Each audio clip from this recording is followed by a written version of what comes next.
Clear है बेटा? थोड़ा आज हम पढ़ रहे हैं बेटा साइंटिफिक नोटेशन। साइंटिफिक नोटेशन का मतलब होता है कि आपको क्वेश्चन को हमेशा फर्स्ट नॉन जीरो डिजिट के बाद लाना है, डेसिमल को। जैसे 0.00234 था ना, तो आप क्या लिखोगे 2.34 इंटू 10 की पावर माइनस, ये भी माइनस है ये प्लस। वो डिपेंड करता है कि नंबर बड़ा कर रहा हूँ या छोटा कर रहा हूँ। अगर मैं नंबर बड़ा करूंगा, जैसे 0.00234 से 2.34 बड़ा नंबर है ना, अगर नंबर बड़ा करूंगा तो पावर छोटी हो जाएगी, मतलब माइनस में जाएगी। एक बड़ा होगा तो एक छोटा होगा। ठीक है। अब मैंने देखो यहाँ पर नंबर बड़ा किया, 0.0056200 था, तो पावर को छोटा कर दिया। अगर इसका उल्टा होता बेटा कि आपके पास होता बेटा 562.3। ठीक है। इसको आपको कन्वर्ट करना है, तो इसको क्या होगा 5.623। तो नंबर छोटा किया बड़ा किया? आपने नंबर को छोटा करके लिख दिया। अगर छोटा आप किया। नंबर को छोटा करोगे, हाँ बेटा, अगर आप नंबर को छोटा करोगे तो पावर बड़ी हो जाएगी, 10 की सर पावर। 10 की पावर माइनस 10 की पावर 2। हाँ, ये होता है बेटा साइंटिफिक नोटेशन का मतलब। ठीक है। अगर आपको दे रखा है फिर 563.24 इंटू 10 की पावर 5, उससे 10 की पावर 5 को देखो ही बस। आपने क्या किया बेटा, नंबर छोटा किया है ना, तो पावर को बड़ा करना पड़ेगा। 10 की पावर 7 दो बड़ी हो जाएगी। सर इसका 2 जीरो को क्या होगा? 562 के बाद 2 जीरो तो तो। डेसिमल के बाद वाली क्लास की जीरो तो काउंट नहीं होती ना। अच्छा। डेसिमल के बाद जितनी बची जीरो से मतलब ही नहीं था कुछ। ठीक है। तो ये होता है बेटा scientific notation. Is it clear बेटा साइंटिफिक नोटेशन क्या होता है? Yes sir. हाँ, अब आता है बेटा लॉ ऑफ केमिकल कॉम्बिनेशन। अब बेटा थोड़ी थ्योरी स्टार्ट होती है। इसमें बेटा पहले लॉ आता है, लॉ ऑफ केमिकल कॉम्बिनेशन। ठीक है। Law of chemical combination. ठीक है बेटा, this law is comprised of 5 laws. This law is comprised of, यहां से बेसिकली आपका चैप्टर शुरू होता है। This law is comprised of 5 laws. पहला बेटा law of conservation of mass. Law of conservation of mass.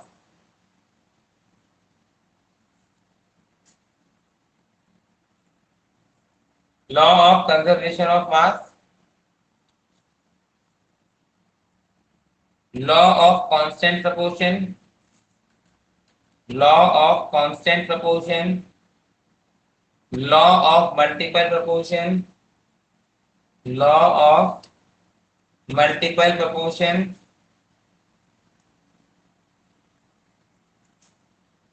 Law of constant proportion, law of multiple proportion, law of conservation of mass. And fourth is Avogadro law, fifth is Gibbs law. Fourth that's is it sorry. हाँ Avogadro law and fifth is Gibbs law. Gibbs law. थोड़े यहाँ पर 5 laws है। Law of conservation of mass, law of constant proportion, law of multiple proportion, Avogadro law, Gibbs law. ठीक है। तो बड़ा law of conservation of मास क्या कहता था? Law of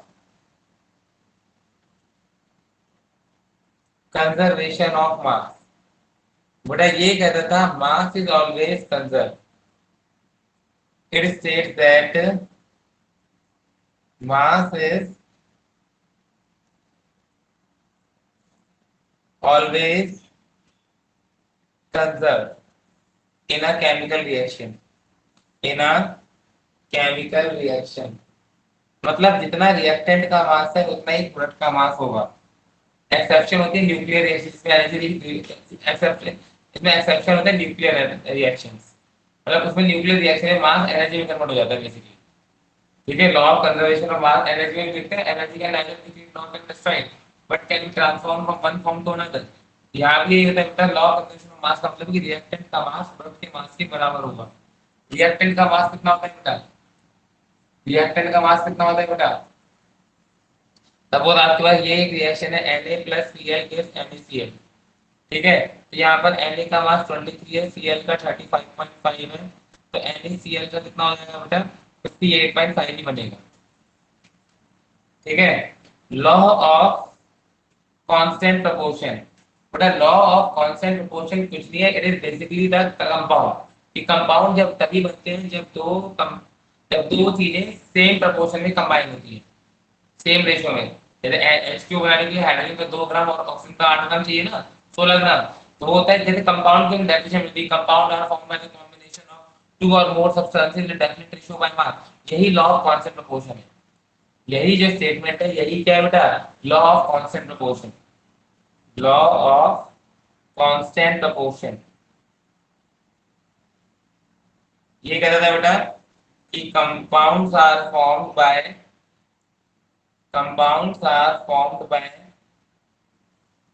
combination of two or more substances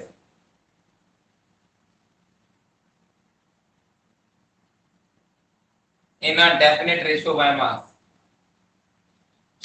Two or more substances in a definite ratio by mass. ठीक है।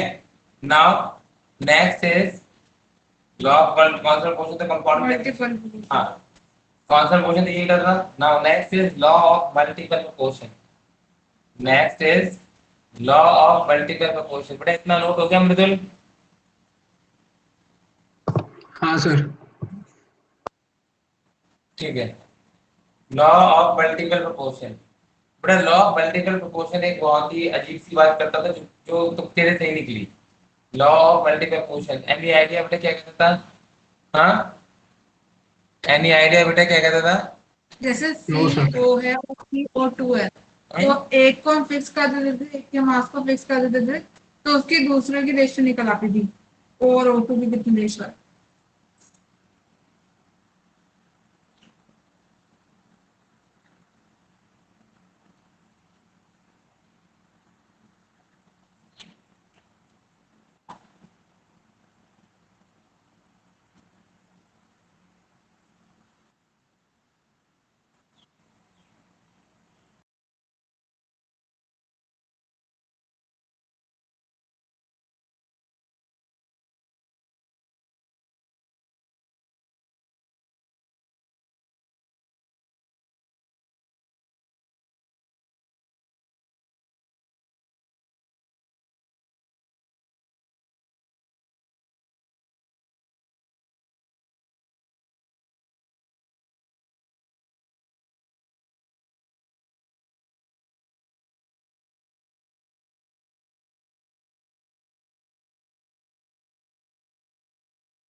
हाँ बेटा,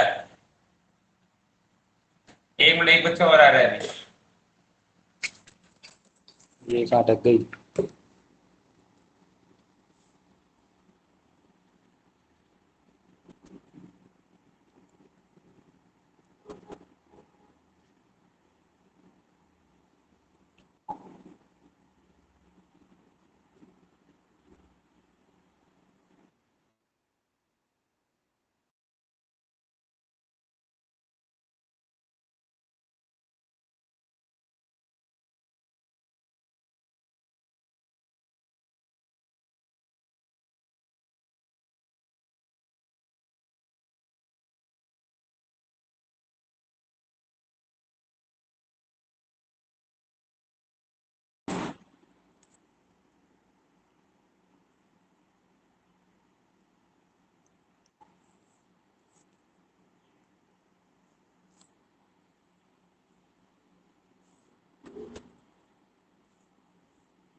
हाँ बेटा, नो नेटवर्क कनेक्शन।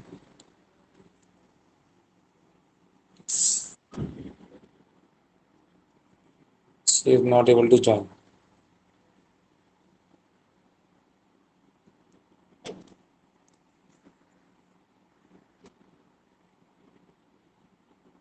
हाँ देखिए बेटा, हम आगे बढ़ते हैं। आना ही नहीं होगा।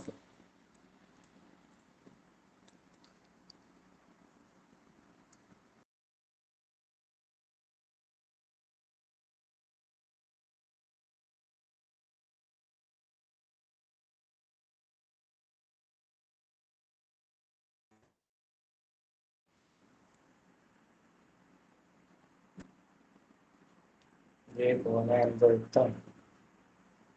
तो मैं हूँ, फिर मम्मी है। तेरी को मुझको लगेगी।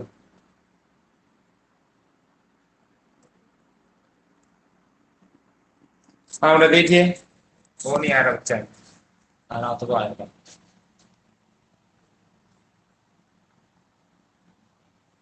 क्या करते हैं? हाँ देखिए, अब आता है law proportion.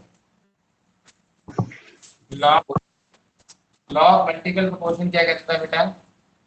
Law of multiple sir proportion आपकी कहता वीडियो था टेढ़ी है। क्या बेटा? सर वीडियो टेढ़ी है आपकी। वीडियो टेढ़ी है। अब ठीक है? हाँ सर अब सही है। ठीक है, law of multiple proportion. Law of multiple proportion कहता था बेटा, ये एक अजीब सी बात करता था।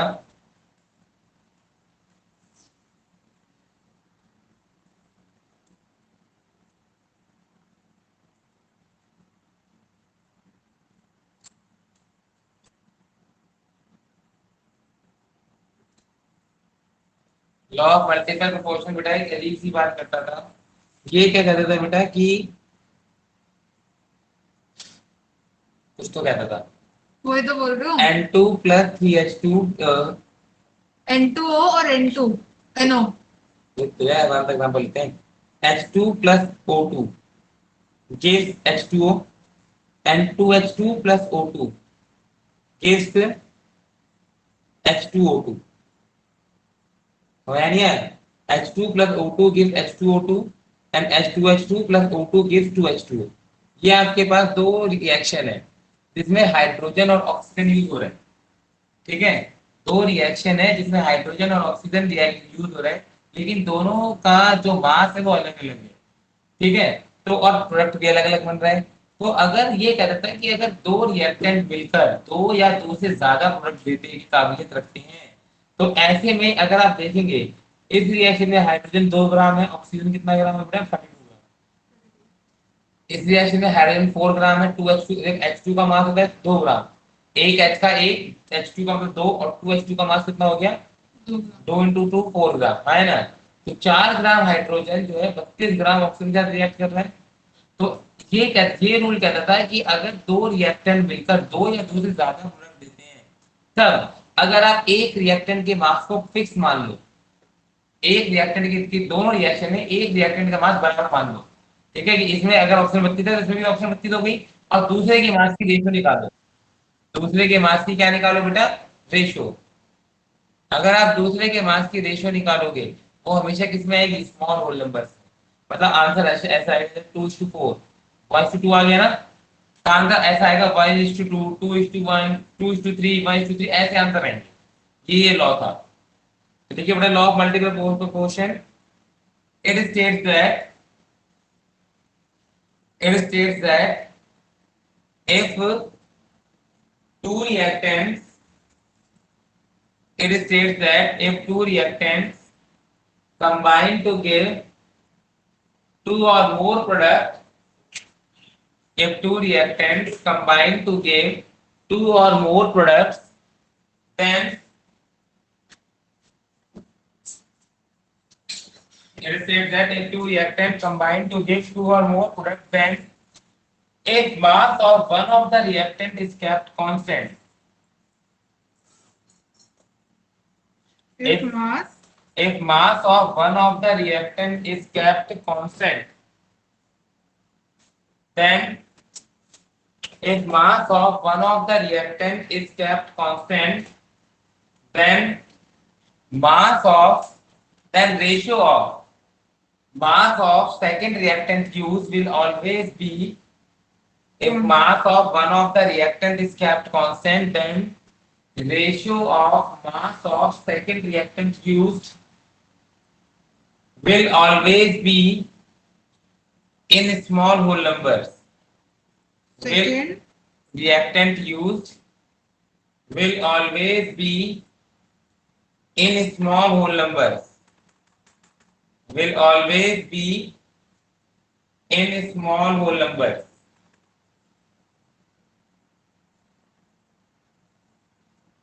will always be in small whole numbers.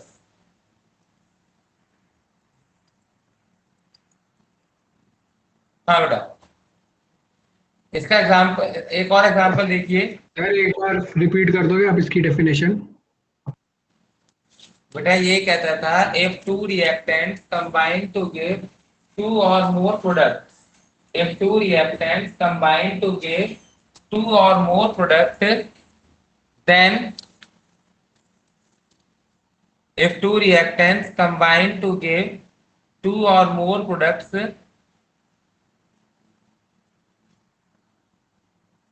then if mass of one of the reactant is kept constant, mass of one of the reactant is kept constant, then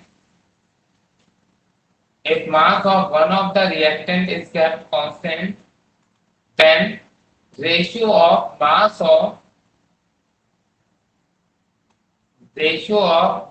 of second,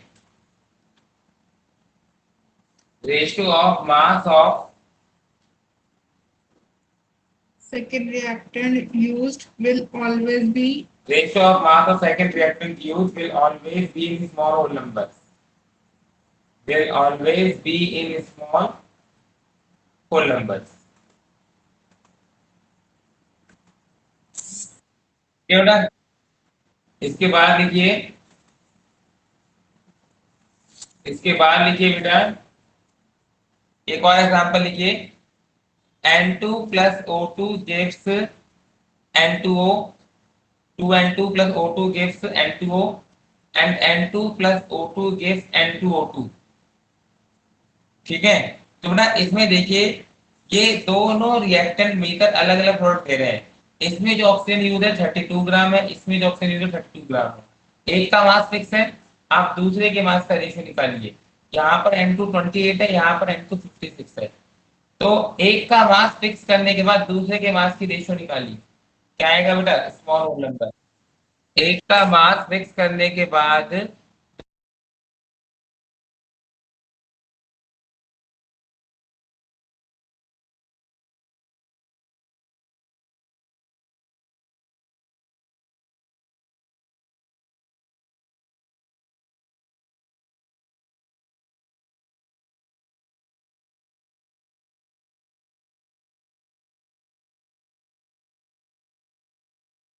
result clear है बेटा?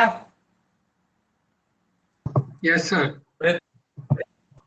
ठीक है,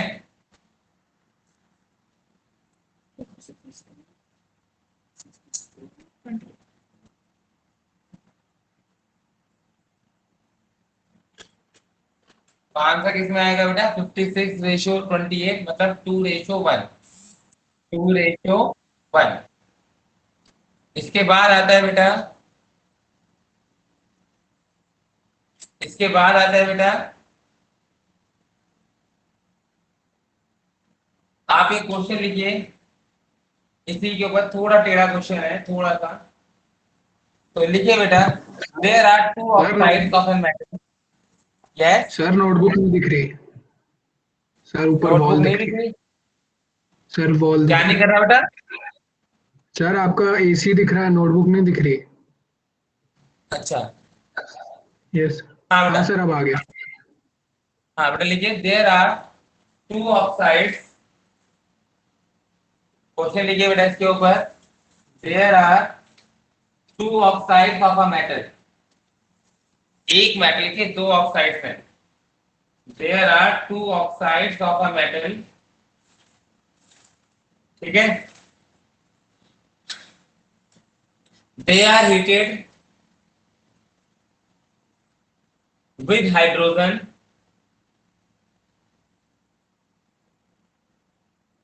they are heated with hydrogen, full stop।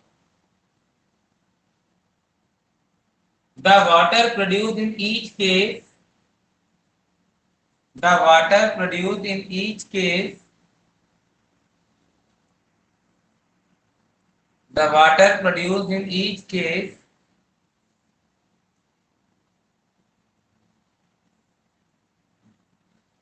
was carefully collected, was carefully collected and was carefully collected and weighed और नापा गया. Full stop. 2 gram of each oxide gave 2 gram of each oxide gave 0.2517 gram. Okay. 2 gram of each oxide gave 0.2517 gram and 0.4526 gram water. 0.2517 gram and 0.4526 gram of water. Show that metal oxide is for obeying law of multiple proportion. 4, 5, 2, 6. Gram of water. Show that law of multiple proportion. Metal oxide is obeying law of multiple proportion. ठीक है बेटा, फटाफट करिए.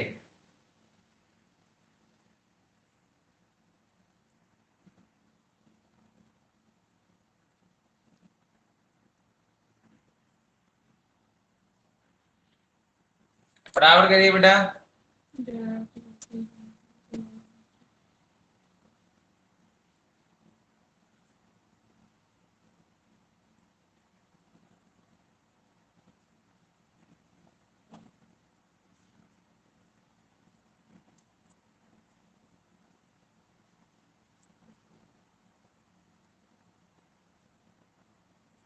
हो गया?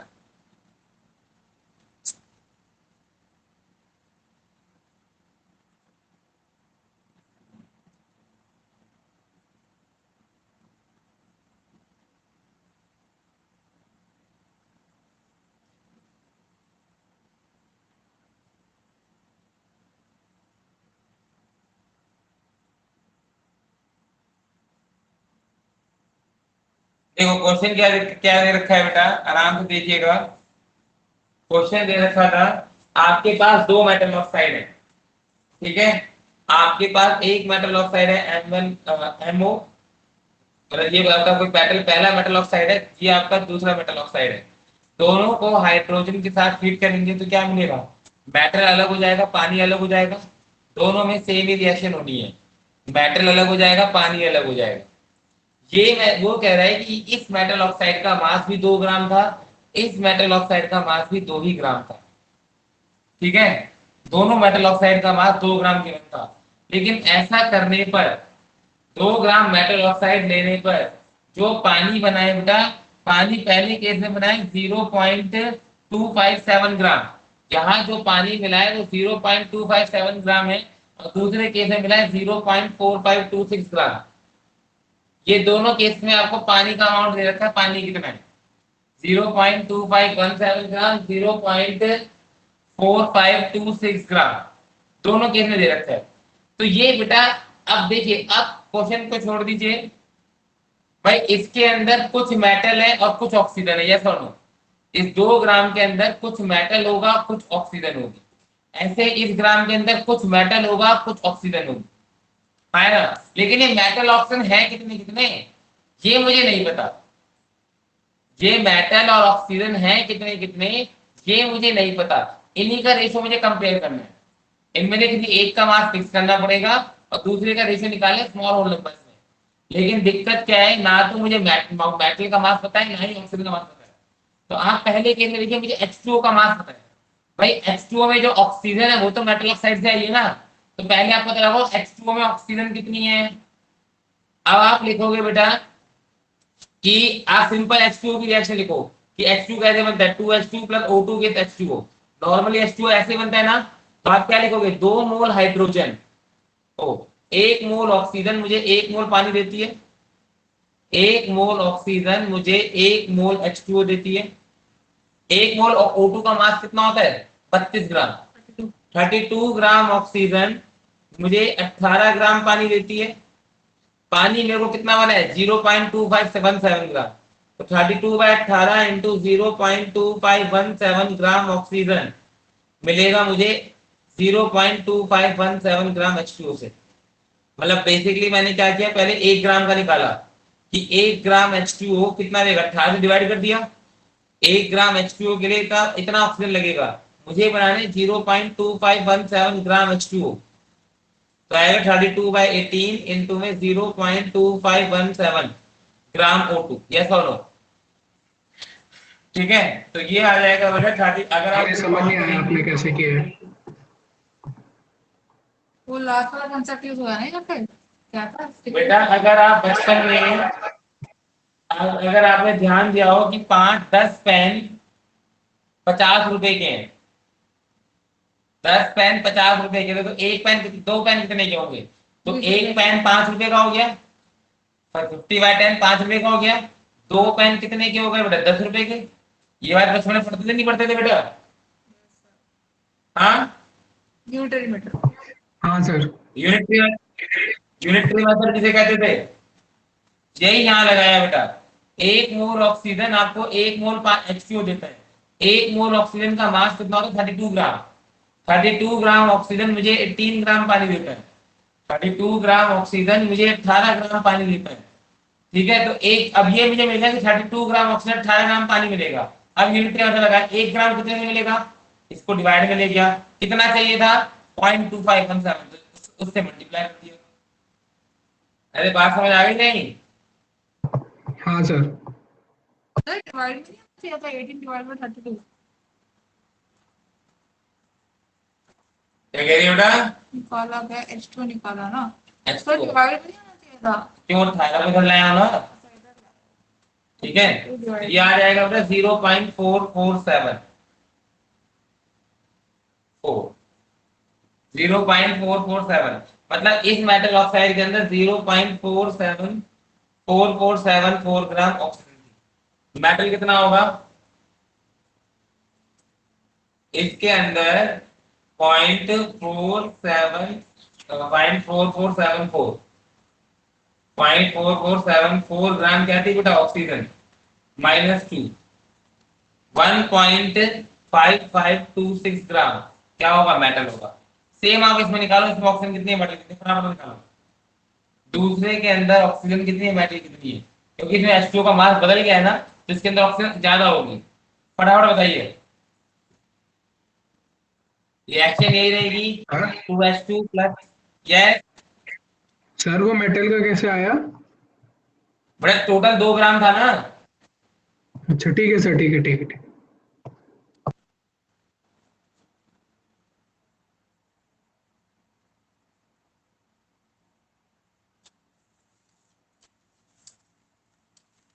मैंने गलत कर दिया बेटा, क्यों? मैंने रिएक्शन बैलेंस नहीं करी थी। 1 मोल O2 आपको 2 मोल H2O देता है इस रिएक्शन के अकॉर्डिंग।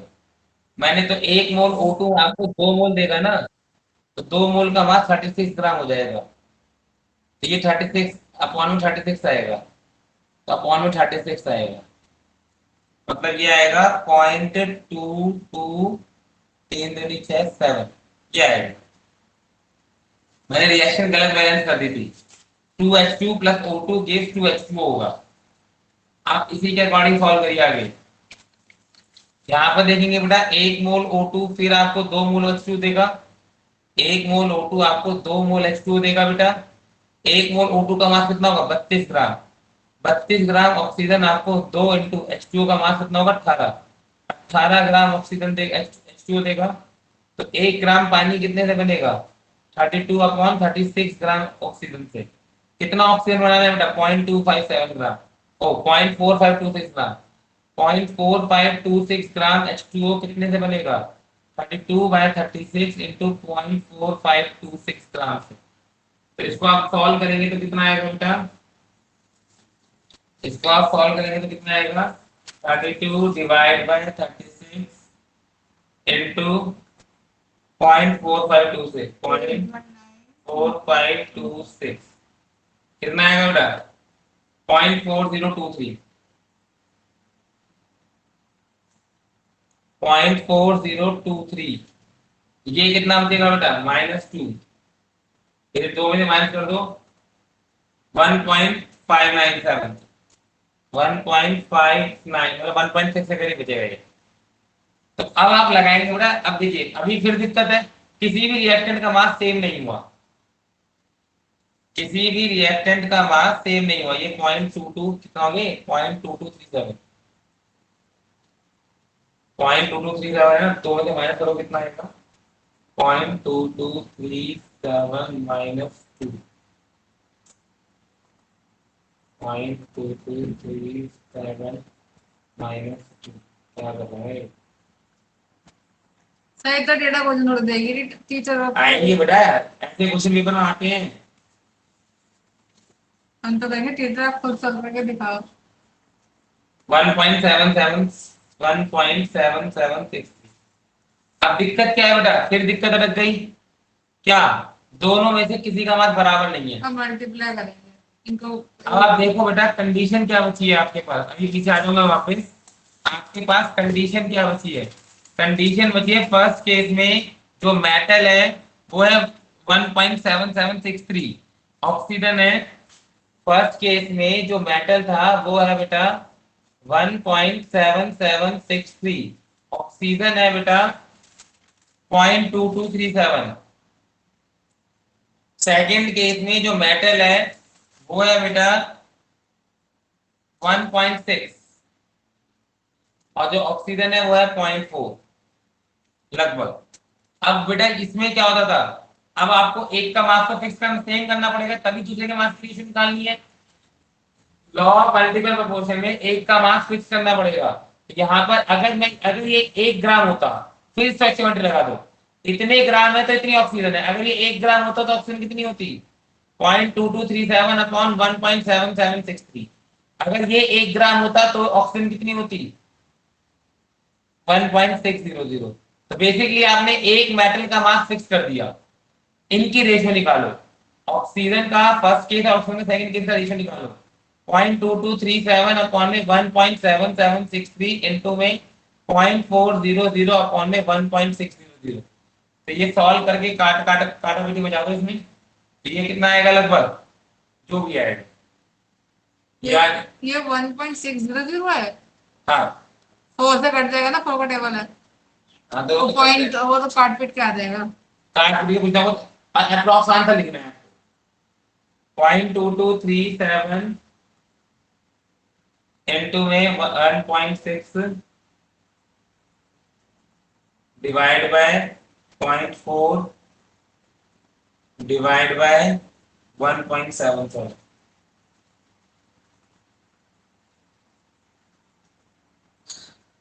तो बड़ा 0.5 आ गया, आंसर आ गया। तो आंसर लिखोगे 1/2। तो यही तो लॉ ऑफ मल्टीपल प्रोपोर्शन कहता था कि जो रेशियो आएगी वो स्मॉल होल नंबर्स की फॉर्म में आएगी।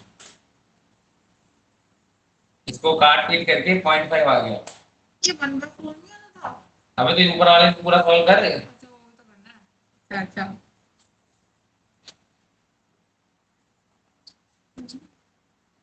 लॉ ऑफ मल्टीपल प्रोपोर्शन क्या बेसिकली कहता था बेटा कि अगर आपके पास एक से ज्यादा चीजें कंबाइन हो रही हैं, इनके केस में अगर आप एक का मास फिक्स कर दोगे और दूसरे के मास की रेशियो निकालोगे तो वो रेशियो हमेशा स्मॉल होल नंबर की टर्म्स में आएगी, वो रेशियो हमेशा स्मॉल होल नंबर की टर्म्स में आएगी।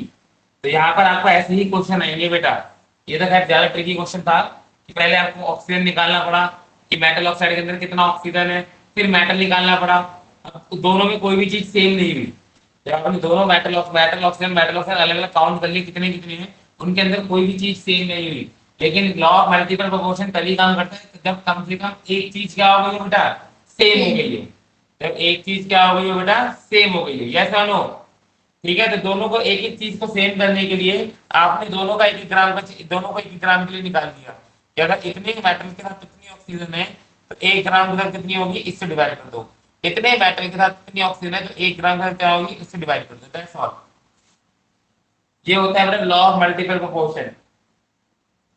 ये होता है बेटा law of multiple proportion. Clear है बेटा? हाँ सर। अगला लॉ लिखिए बेटा। इसमें नोट हो गया सारा बेटा, नहीं हुआ? इतना कुछ रह गया। हाँ तो पहले नोट करो। कर लिया सर। अभी उसने नहीं करा, दूसरे बच्चे ने। कहाँ पहुंची थी मैं? हाँ, 2:1 वो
पेज फ्लड दे बेटा।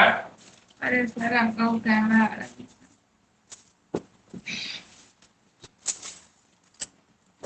हाँ बेटा।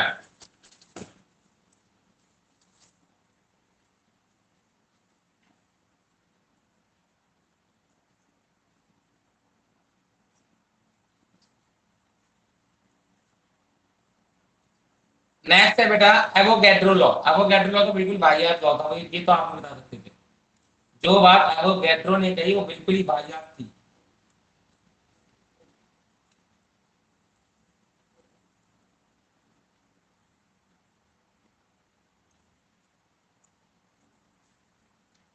ये को 6 कर लिया सर, 1 जो पूछ रही।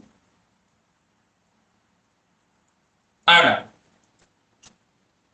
एवोगैड्रो ने बेटा बहुत ही बेकार सी बात कही थी। अब आप बताओ, ये 3 कंटेनर है, किसमें ज्यादा गैस आ सकती है? थर्ड वाले में। बस ये इस बात इसने कही थी कि जितना बड़ा वॉल्यूम होगा उतनी ज्यादा गैस आ सकती है। ठीक है ना, ये एवोगैड्रो लॉ था at constant temperature and pressure, at constant temperature and pressure volume is directly proportional to number of moles. Volume of gas is directly proportional to number of moles.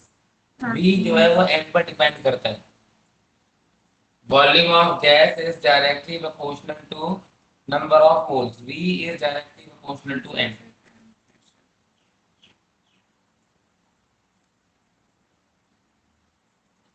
ठीक है, बस ये है लॉ। जितनी ज्यादा volume भरोगे, S का volume ये इसके अंदर n मोल है, आपने वॉल्यूम डबल कर दिया तो मोल डबल हो जाएंगे। आपने वॉल्यूम 3 गुना कर दिया तो गैस के मोल भी कितने जाएंगे? 3 गुना हो जाएंगे। वॉल्यूम ऑफ सर आपने वॉल्यूम के बाद क्या बोला था? It is said that at constant temperature and pressure, volume of gas is directly proportional to number of moles. ठीक है, volume of gas is directly proportional to number of moles. लेकिन ये लॉ जो था ये खाली गैस के लिए लगता था। ऊपर वाले जो भी जितने भी लॉ हो तो हर जगह लगते हैं, लेकिन ये लॉ केवल गैसेस के लिए लगता है। ब्रैकेट में लिखना चाहिए कि ये जो है एवोगैड्रो लॉ ये केवल गैसेस के लिए लगता है।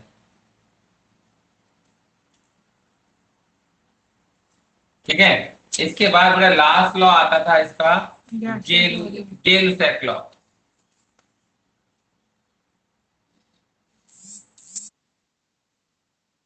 जे-लुसैक लॉ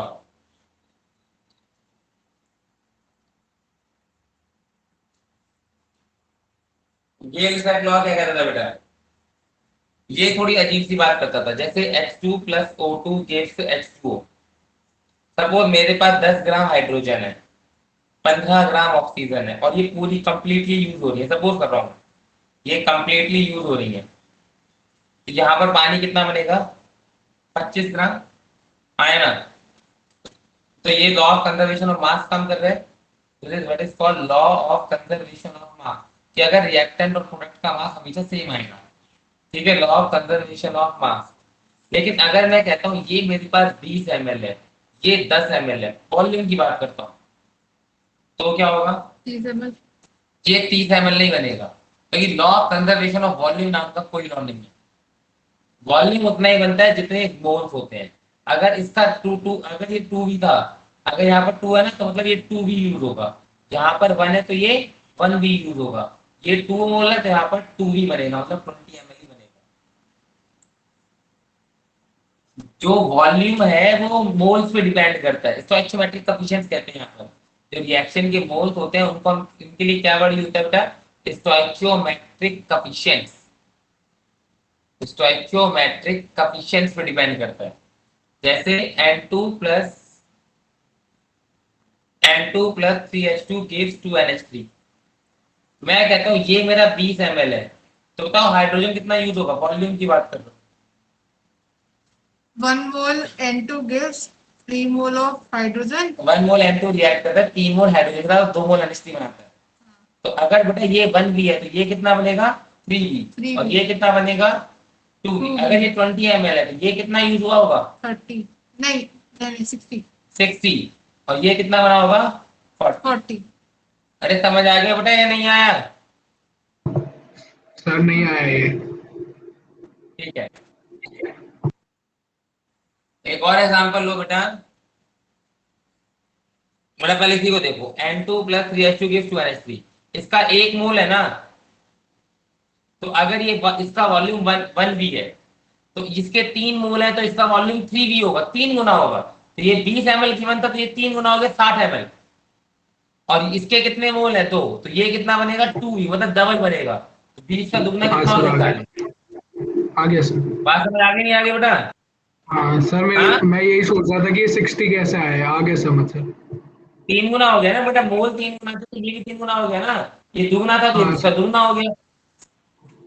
ठीक है सर। और ये भी तो था कि तीनों गैस स्टेट में होने आगे चाहिए। बात रहा हूँ बेटा, गेम कर लो। तो लिखिए बेटा, ये भी लॉ केवल गैस के लिए एप्लीकेबल है। एवोगैड्रो लॉ भी गैस के लिए, ये भी गैस के लिए है। तो लिखिए बेटा statement, it states that at constant temperature and pressure, it states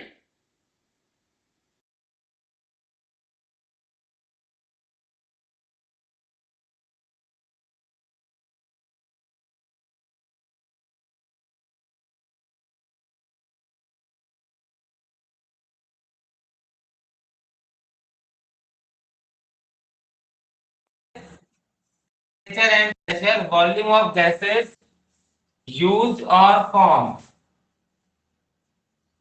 in a chemical reaction, used or formed in a chemical reaction, always remain constant. Used or formed in a chemical reaction, always remain constant. Clear है बेटा?